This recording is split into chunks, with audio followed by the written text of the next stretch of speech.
जय शनिदेव। नमस्कार दोस्तों, आपका श्री हरि कृपा चैनल में स्वागत है। आज का हमारा विषय है कि आज जमीन कौन सा वो खजाने का प्रकार है कि आपको एक दिन में या आपको 1 घंटे में मिल जाएगा। इसके बारे में आज हम चर्चा करने वाले, विश्लेषण करने वाले। अगर आपने चैनल को सब्सक्राइब नहीं किया तो पहले चैनल को सब्सक्राइब जरूर करिए, बेल आइकन को दबाइए, लाइक करिए, शेयर करिए। और क्या है दोस्तों कि जो जानकारी आपको हमारे चैनल पर मिलती है वो 100% सही मिलती है। इसी वजह से हम आपको बार बार कहते हैं कि हमारे चैनल को सब्सक्राइब जरूर करिए।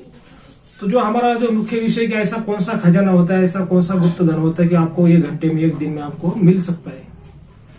उसकी खोज कैसे करने की, वो उसको कैसे निकलने का, उसको कैसे प्राप्त करने का, इसके बारे में आज हम चर्चा करेंगे। लेकिन उससे पहले हम एक महत्वपूर्ण विषय पर हम बात करने वाले हैं, वो थोड़ा ध्यान से सुनिए और वीडियो को पूरा देखिए। क्या है कि दोस्तों, जो हमारे चैनल पर जो आपको नंबर दिया गया है कि आपका समस्या का जो कोई भी आपको समस्या हो आपकी, उसका हल निकलने के, उसका उपाय आपको बताने के लिए नंबर मैंने आपको दिया है। डायरेक्टली आप इस पर कॉल करके आप हमसे संपर्क साध सकते हैं। लेकिन कोई समस्या ऐसी होती है, उसके लिए विधि करनी पड़ती है, उसके लिए खर्चा, पैसा, वो सब कुछ लगता है।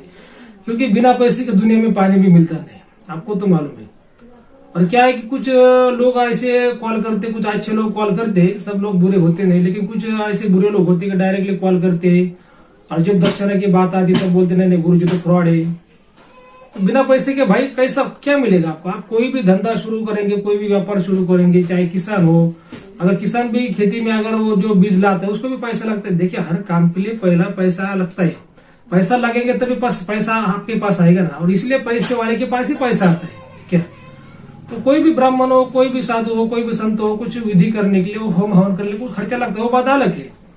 लेकिन अगर आप बहुत गरीब हो या आप कुछ बहुत अच्छा आदमी हो और आप बहुत, आपकी परिस्थिति आपकी बहुत कठिन है, तो हम खुद का भी उसमें कुछ खर्च करके आपका भला कर सकते हैं क्या। अगर किसी को खाने को पीने को नहीं तो फिर आप आइए हमारे यहाँ पर, हमारे आश्रम में, आपको हम 1 साल के लिए हम आपको फ्री में खिलाएंगे, वो बात अलग है। लेकिन आपका जो काम है वो स्वार्थी है और आप फिर गुरु जी को फ्रॉड बोलेंगे, ये बात गलत है। अभी आपको एक बात मैं बता, तो एक भाई साहब ने मुझे कॉल किया और उन्होंने बोला कि गुरु जी मेरे घर में बहुत बड़ा खजाना है। मैंने बोला ठीक है तो है, हम क्या करेंगे उसका।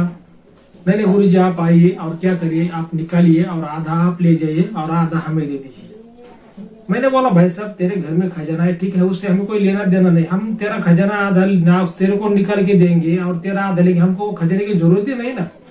क्योंकि जो हमने जो परिवार से संन्यास लिया है, तो हमें पैसे का और खजाने का क्या करना है। हमें तेरे खजाने की जरूरत नहीं और तेरी भी जरूरत नहीं क्या। कैसा सामने कौन बैठा है, गुरुजी बैठा है, कैसी बात करनी चाहिए, मान सम्मान से बात करनी चाहिए क्या, रिस्पेक्ट देनी चाहिए सामने वाले, क्योंकि गुरुजी आदमी बैठा है, कैसा बोलना चाहिए। कुछ लोगों को समझता भी नहीं।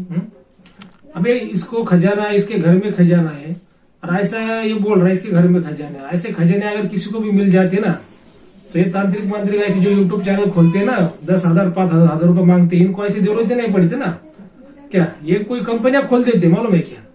ये जो लोग यूट्यूब पर वीडियो बनाते हैं, 1 मंत्र से मिल जाएगा, 1 घंटे में मिल जाएगा, ऐसा लोग बोलते, सब कुछ गलत होता है। देखिए, खजाना होता है, खजाना मिलता है, लेकिन हर किसी को नहीं मिलता। अभी देखिए कि एक स्कूल में 100 बच्चे पढ़ते हैं, सबके माता पिता बच्चों को पढ़ाते हैं। वो जो 100 बच्चे होते हैं उनके माता पिता उनको पढ़ाते हैं, खर्चा लगाते हैं। और 100 में से सिर्फ 2 जो बच्चे होते हैं उनको नौकरी लगती है। बाकी जो बच्चे होते 98 बच्चे, उनको नौकरी नहीं लगती। मतलब पढ़ते हैं, पैसा लगाते हैं, कोशिश करते, फिर भी उनको नौकरी मिलती नहीं। सिर्फ 2 बच्चों को नौकरी लगती है। इसका मतलब ये नहीं कि नौकरी नहीं, नौकरी तो है, लेकिन किसी को कोशिश करने के बाद भी मिलती नहीं। तो वैसे ही खजाना होता है, लेकिन हर किसी को मिलता नहीं। हर अगर सब भी कोशिश कर ले तो सबको नहीं मिलेगा, किसी 1 को 2 को ही मिलेगा। ये इसमें ऐसी बातें होती है। क्या है कि मेरा सिर्फ कहना यह है कि भाई अगर आप हमें कॉल करते, हम डायरेक्टली आपसे संपर्क करते, हम डायरेक्टली आपसे बात करते, क्योंकि आपका वक्त बर्बाद ना हो।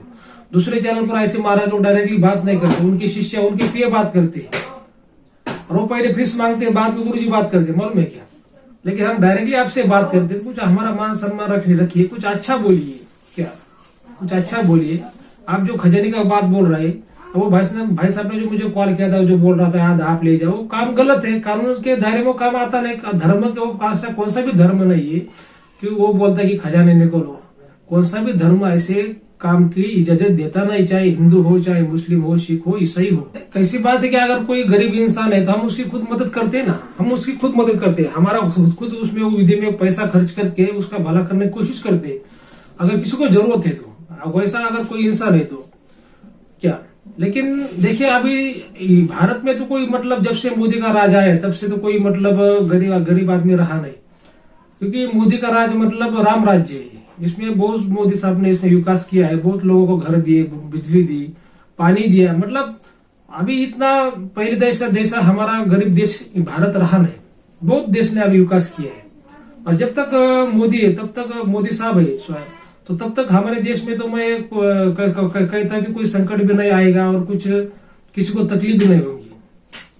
और ऐसे अभी पहले जमाने में जैसे खाने को रोटी नहीं मिलती थी, कुछ पानी मिलता नहीं था, अभी ऐसे मतलब ऐसी परिस्थिति नहीं रही। अब सबके पास रोटी है, पैसा है, खाने पीने के साधन है, सब कुछ है, वैसा कुछ प्रॉब्लम नहीं है। लेकिन फिर भी लोगों के दिल में चाहत बहुत बड़ी है, लालच बहुत बड़ी है, और वो उनके दिल की जो लालच है, उनके लालच में वो हमको भी लपेट लेते हैं।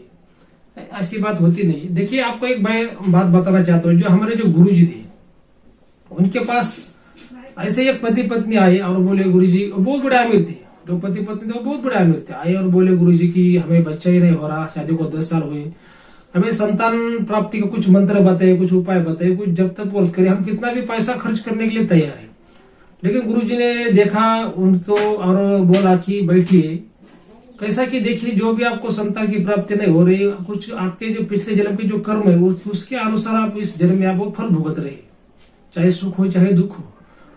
तो संतान की प्राप्ति होना तो भगवान के हाथ में, लेकिन हम कोशिश करेंगे, लेकिन ऐसे पैसों से कोई संतान की प्राप्ति होती नहीं। क्या है कि आपको कोई दान धर्म पुण्य आपको आपका जब तक व्रत आपको बढ़ाना पड़ेगा, तभी आपको संतान की प्राप्ति हो सकती है। उन्होंने बोला गुरुजी देखिए हम तो बहुत बड़े इंसान है, हमें काम बहुत होते हैं और हम इतने व्यस्त होते कि हम इतना तो कुछ कर नहीं सकते, हम क्या करते हैं आपको डायरेक्टली बहुत बड़ा, अब अगर आप बोलते किसी को इतना पैसा दो उतना पैसा दो या आपको दो तो हम आपको देते हैं, लेकिन हमारे पास इतना टाइम होता नहीं। तो गुरुजी ने बोला देखिए पैसों से तो कोई पुण्य बढ़ता नहीं। जैसे लोग अभी आश्रम को पैसा देते, मंदिर को ट्रस्ट को पैसा देते या भगवान को पैसा देते, उससे पुण्य बढ़ता है, लेकिन 100% नहीं बढ़ता, 50% 30% बढ़ता है। पुण्य किससे बढ़ता है कि जो जरूरतमंद व्यक्ति है उसको अगर हम दान देते, उसको पैसा देते, उसके जो प्यासा है उसको पानी पिलाते, जो भूखा है उसको खिलाते, तब वो पुण्य बढ़ता है। इससे जब तक पूरा बढ़ता है। तो आपको ठीक है गुरुजी ने बोला, तो अभी गुरुजी को लगा कि इसके दिल में भी थोड़ा पैसे का घमंड है, उसका पैसे का घमंड तोड़ना जरूरी है। तो गुरुजी ने उसको बोला देखिए अगर आपको संतान की प्राप्ति चाहिए तो फिर जैसा मैं कहता हूँ वैसा आपको जब तक व्रत आपको बढ़ाना पड़ेगा। तो संतान, क्योंकि संतान की प्राप्ति होना कोई तो ऐसा आसान बात नहीं है, कारण ये पैसों से ऐसी बातें होती भी नहीं। तो जो पति पत्नी थे उन्होंने बोला ठीक है गुरुजी आप जो बोलेंगे हम वो कहेंगे करेंगे। तो क्या करना है बोलिए। तो गुरुजी ने बोला जो तुम्हारे जो घर पे जो नौकर है तुम्हें क्या करना है, शनिवार के दिन जाना है और उससे घर की जो पहली रोटी बनेगी सुबह सुबह, तो वो रोटी तुमको लाकर मुझे देना है। अगर तुमने वो पहले शनिवार पे जाके तुमने वो रोटी लाया और मुझे लाकर दे दी, तो 1 साल में हम जब तक व्रत करके कुछ भगवान की साधना करके आपको संतान प्राप्ति का योग हम बना सकते हैं भगवान की कृपा से। अगर आपको 2 शनिवार लगे रोटी लाने में, तो फिर 2 साल आपको सेवा करनी पड़ेगी आश्रम में। 3 हफ्ते लगे तो आपको 3 साल आश्रम में सेवा करनी पड़ेगी। मतलब जितना देर आपको लगेगी वो रोटी लाने में, तब तक आप उतना ही आप, अगर 1 हफ्ता बढ़ा तो 1 साल आपको ज्यादा इसमें आश्रम में आपको सेवा करनी पड़ेगी। चाहे आप फिर कितना भी बड़े आमिर हो या कितने भी बड़े पद पर हो, लेकिन आपको आश्रम में रहकर वो सेवा करनी ही पड़ेगी। तो पति पत्नी को नौकर से घर से रोटी लाने में 5 हफ्ते लगे। कितने लगे? पहले हफ्ते गए उनको देर हो गई, दूसरे हफ्ते गए वो नौकर की बेटी ने वो रोटी खा ली। मतलब ऐसे करके करके उनको 5 हफ्ते लगे। फिर आश्रम में आए 5 हफ्ते बाद गुरुजी हंसे और बोले कि अभी कितने हफ्ते हुए? उन्होंने बोला 5 हफ्ते। तो आपको 5 हफ्ते आपको आश्रम में सेवा करनी पड़ेगी, 5 साल आपको आश्रम में सेवा करनी पड़ेगी। फिर वो पति पत्नी इतने बड़े आमिर थे, मतलब अभी उस बात को तो बहुत साल हो गए, कम से कम 15 या 20 साल की बात है, लेकिन वो पति पत्नी उस टाइम पे इतने अमीर थे कि वो मतलब करोड़ों के वो मालिक थे। फिर भी उन लोगों ने कम से कम आश्रम में रहकर 5 साल आश्रम की सेवा की। जो गाय होती गाय को चारा खिलाया, जो झाड़ू मारा, जो आश्रम में जो वृद्ध लोग है उनको उनके पैर दबाए, उनको खाना खिलाया, पानी पिलाया, मतलब उन्होंने वो सेवा की आश्रम में रहकर। तब उनको भगवान की कृपा से, भगवान शनिदेव की कृपा से, भगवान श्री हरि लक्ष्मी नारायण की कृपा से उनको एक पुत्री की प्राप्ति हुई, और बाद में उनको एक पुत्र की प्राप्ति हुई। उनका परिवार वो खुशहाली से हरा भरा, उनका परिवार में सुख शांति फिर आ गई। लेकिन पैसों से उनको पुत्र की प्राप्ति नहीं हुई। जब तब भगवान की कृपा से उनको पुत्र की प्राप्ति हुई, क्योंकि जो उनकी जो पिछले जन्म में जो कुछ कर्म ऐसे थे कि उनको उसके वजह से उनको संतान का सुख नहीं मिल रहा था। फिर उन्होंने जो अपना जब तक व्रत बढ़ाया तो जो कर्म के जो कुछ पाप थे वो धुल गए। क्या ये देखिए, ऐसी कुछ बातें होती है, लेकिन लोग समझते नहीं। भगवान देखिए दुनिया में सब है, राम है तो रावण है, दिन है तो रात है, पाप है पुण्य है, देखिए भगवान है, सब कुछ है दुनिया में। लेकिन क्या है कि कलयुग है, इसमें लोग समझते नहीं और समझ भी नहीं पाएंगे। समझेंगे लेकिन सब लोग नहीं समझ पाएंगे, कुछ समझेंगे कुछ नहीं समझेंगे, ऐसी बातें होती। ठीक है, अभी वीडियो थोड़ा हमारा बहुत बड़ा बन गया और जो हमारा आज का जो मुख्य विषय वो बाकी रह गया। वो क्या मुख्य विषय था कि ऐसा कौन सा खजाना है कि वो मतलब आपको 1 घंटे में, 1 दिन में मिल सकता है। देखिए, अगर सब जगह पर तो खजाना होता नहीं, हर घर में तो खजाना होता नहीं, हर खेत में तो खजाना होता है, लेकिन आपको अगर 100% गारंटी कि आपके खेत में, घर में खजाना है, तो खजाना ऐसा होना चाहिए कि मतलब उस पर कोई टोटका ना हो, पहली बात। या दूसरी बात, वो खजाना आपके खानदान का हो, आपके दादा का, आपके परदादा का, आपके माता का, आपके पिता का, मतलब उस जो आपका जो खानदान का वो माल हो, तभी आपको ये वो आसानी से आपको मिल सकता है। आपको कुछ नुकसान भी नहीं दे सकता, आपको 1 दिन में क्या, आपको 1 घंटे में भी वो मिल सकता है। लेकिन दूसरे के खानदान का खजाना नहीं होना चाहिए, आपके खानदान का खजाना होना चाहिए, या तो फिर उस पर कोई टोटका नहीं होना चाहिए। क्या ऐसी बातें होती है।